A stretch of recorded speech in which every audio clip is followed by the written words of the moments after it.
Halo, assalamualaikum warahmatullahi wabarakatuh. Jumpa kembali dengan saya Supri Suling. Pada kesempatan ini saya ingin memberikan tutorial bagaimana cara menanam pohon singkong agar dapat menghasilkan buah yang banyak, lebat, tentu saja lebih berbobot daripada orang umumnya menanam.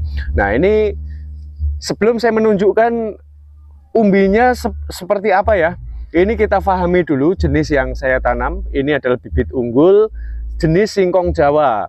Singkong Jawa ini terdapat dua jenis ya. Singkong Jawa yang berwarna, memiliki batang hijau dan memiliki batang yang merah. Sebetulnya belum wayahnya panen, tapi untuk menunjukkan hasilnya seperti apa, ini singkong tersebut sudah berusia 7 bulan.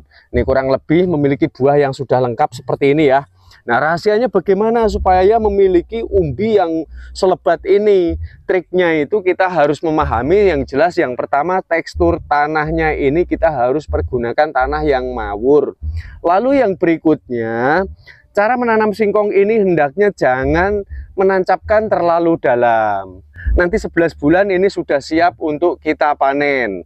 Dan ini saya ingin menunjukkan panennya singkong Jawa yang berwarna hijau. Ini sudah berusia 11 bulan. Sobat dapat lihat sendiri ya, umbinya seperti apa. Wah, sangat luar biasa sekali. Bahkan ini besar-besar. Ini kalau dipanen, satu pohonnya ini memiliki bobot 20 hingga 30 kilo. Luar biasa kan nih, aku cabut aja sampai nggak kuat aku. Jadi aku harus ngajak teman untuk mencabut singkong ini. Untuk menyingkat kata, di sini saya langsung ingin berbagi tutorial intinya saja agar mudah untuk dipraktekkan dan difahami ya. Yang pertama-tama, selain kita harus memperhatikan tekstur tanah yang gembur, kita harus pandai di dalam memilih bibit singkong. Langsung kita pangkas saja, karena nanti kalau saya ngomong ini terlalu lama. Ini kita pangkas. Ketika kita memangkas bibit itu jangan sampai mengenai merusak mata tunas bekas pelepah ini. Membahas tentang potongan seperti ini ya, sebaiknya gunakan potongan yang baru. Kalau ada bekas potongan yang lama seperti ini jangan digunakan. Karena nanti kalau kita nekat menggunakan pasti akan bermasalah. Seandainya potongan ini yang sudah lama ini kita taruh di bagian atas, pasti tunasnya akan mengalami ketidaksuburan.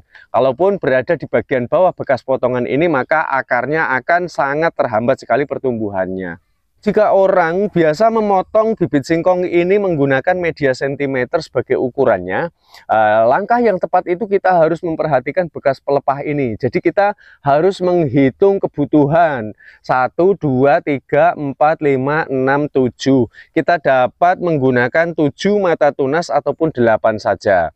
Umumnya orang itu menggunakan 10 hingga 15 cm. Itu menurut saya terlalu boros. Dan langsung saja kita penggal. Dan di sini saya ingin memberikan 2 sampel ya, cara menanam singkong dengan cara stek berdiri dan stek tidur.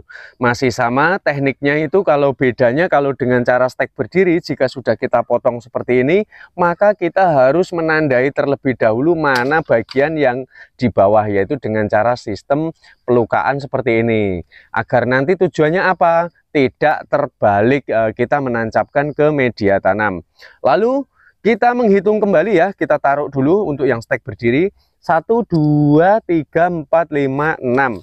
Nah, ini karena jaraknya sudah panjang, nanti saya akan menggunakan 6 mata tunas saja. Kita penggal. Lalu di sini saya akan mengadakan satu pelukaan. Pelukaan ini untuk apa? Ini untuk stek tidur ya. Stek tidur ini, pelukaan ini berfungsi sebagai untuk mengendalikan dari hasil fotosintesis, sehingga makanan yang diserap oleh akar tidak mudah untuk berlari ke kanan dan ke kiri, sehingga nanti berfokus terhadap tunas-tunasnya masing-masing ya, sesuai dengan kebutuhannya seperti ini. Jadi juga supaya nanti para sahabat semua mengetahui kenapa sih sebagian petani itu melakukan dengan sistem pelukaan ini gitu. Kalau dengan cara sistem stek berdiri, dia untuk menandai mana bagian bawah, tapi kalau untuk dengan cara dia stek tidur, cara stek pendam, dia itu untuk mengendalikan dari hasil fotosintesis agar dia itu berfokus pada pembuahannya masing-masing. Nah, di sini saya ingin memberikan tutorial bagaimana cara nih menanam singkong stek berdiri ya, agar dapat menghasilkan umbi yang selebat ini. Seperti ini tentu ada triknya, yaitu dengan cara penancapannya ini jangan terlalu dalam. Dan langsung saja tanah yang sudah kita persiapkan ini kita gali kembali.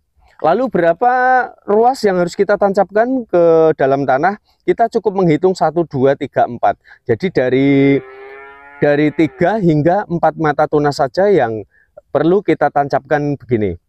Nah, oke seperti ini ya. Kenapa nggak boleh terlalu dalam, Bang? Iya, karena nanti kalau terlalu dalam ini sudah saya pastikan umbinya itu akan kecil-kecil, dan juga nanti pertumbuhan akar itu justru akan terhambat. Nah, mengapa juga alasannya ini saya memenggalnya itu ukurannya itu lebih pendek? Satu, untuk menghemat bibit, karena nanti kalau dalam jumlah yang sangat luas itu bibit ini sangat boros sekali. Di samping itu kalau terlalu panjang nanti banyak mata tunas yang tumbuh di sini, sehingga akar itu banyak sekali harus menyuplai tunas-tunas yang bermunculan di atasnya. Nah, itu alasannya. Jadi keseimbangan antara akar dan tunas yang harus dia penuhi kebutuhannya kita harus selaraskan. Jika 3 atau 4 mata tunas yang harus kita pendam di dalam tanah, lalu berapa mata tunas yang harus kita munculkan di atas? Ini harus seimbang ya. Jadi kita ambil paruan seperti ini. Jadi separuh ini kita pendam di bawah dan separuh ini kita munculkan di atas. Nah, demikian ini yang dengan cara sistem stek berdiri. Lalu saya akan mencontohkan dengan cara stek tidur ataupun stek pendam, stek rebah ya. Kalau orang bilang itu orang Sumatera, stek rebah. Stek rebah itu ya tentu saja kita harus menanam dengan cara sistem merebahkan bibit seperti ini. Dan ingat, apakah ini perlu dilakukan pemendaman secara full merata? Jawabnya tidak. Jadi fokus intinya itu kita berfokus pada ujung kanan dan kiri ini, supaya nanti dia tidak terjadi faktor kekeringan ataupun dehidrasi yang sehingga nanti dapat mengakibatkan pembusukan. Selain daripada itu, kalau ini kita uruk ya, kita timbun menggunakan tanah seperti ini, maka mata tunasnya itu akan terhambat ketika dia akan muncul menjebol permukaan tanah. Nah, ini saya anjurkan sesuai dengan praktek yang sudah saya lakukan. Kita sisakan sebagian saja ya. Nih, sebagian batang seperti ini kita sisakan supaya nanti munculnya mata tunas itu akan segera. Nah, perlu kita timbun benar-benar ya, harus benar-benar tertutup seperti ini. Ini sudah dipastikan nanti tidak terjadi satu pengeringan. Ketika nanti sudah muncul mata tunas dan kurang lebih 1 jengkal, barulah nanti kita lakukan sebuah penimbunan. Satu umpama seperti ini ya, 1 jengkal, lalu dapat kita timbun secara menyeluruh seperti ini. Oke teman-teman, saya rasa sampai di sini sudah cukup artikel dari saya, dan kita jumpa pada konten selanjutnya. Karena ini juga sudah melalui berbagai riset ya, sehingga saya beranikan diri untuk menjelaskan di hadapan sobat semua. Kita jumpa pada konten bermanfaat selanjutnya. Terima kasih.